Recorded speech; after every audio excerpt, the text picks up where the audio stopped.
Ce jour-là, le Seigneur, Dieu de l'univers, vous demandait de pleurer, de pousser des cris, de vous raser la tête et de porter des habits de deuil. Or, c'est la joie et les plaisirs. Les gens abattent des bœufs, tuent des moutons, ils mangent de la viande et boivent du vin. Vous dites, mangeons et buvons, car demain nous mourrons.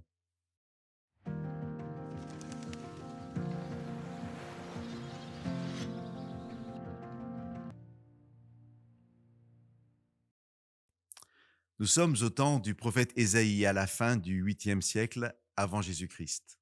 L'heure est grave pour Jérusalem et Dieu demande au prophète d'avertir Jérusalem parce qu'elle s'éloigne de lui. Pourquoi Dieu exhorte-t-il donc son peuple à revenir à lui, à se repentir, à demander pardon? Car là est le sens du verset 12, se raser la tête et porter des habits de deuil.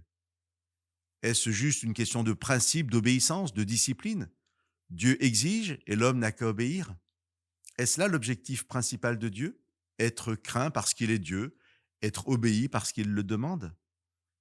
Nous pouvons répondre oui à ces questions si nous ne rentrons pas dans l'espérance que Dieu nous propose bien au-delà de cette vie présente. Mais si nous comprenons, si nous croyons les promesses de Dieu en une vie éternelle, revenir à lui n'est pas une simple question d'obéissance comme soumission aveugle.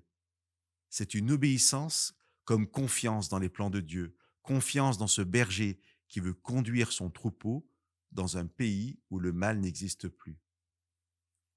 Plus de 750 ans plus tard, au temps des premières années de l'Église, Paul combat dans sa première lettre aux Corinthiens l'enseignement de ceux qui sont venus répandre dans cette jeune Église l'idée que les morts ne ressuscitaient pas et qu'il n'y avait pas de vie éternelle.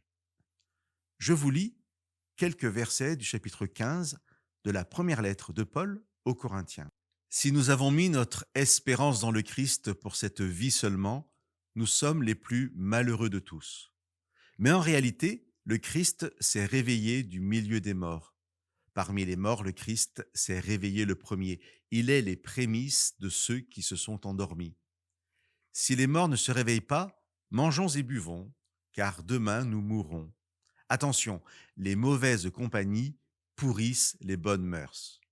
Ressaisissez-vous sérieusement et cessez de pécher.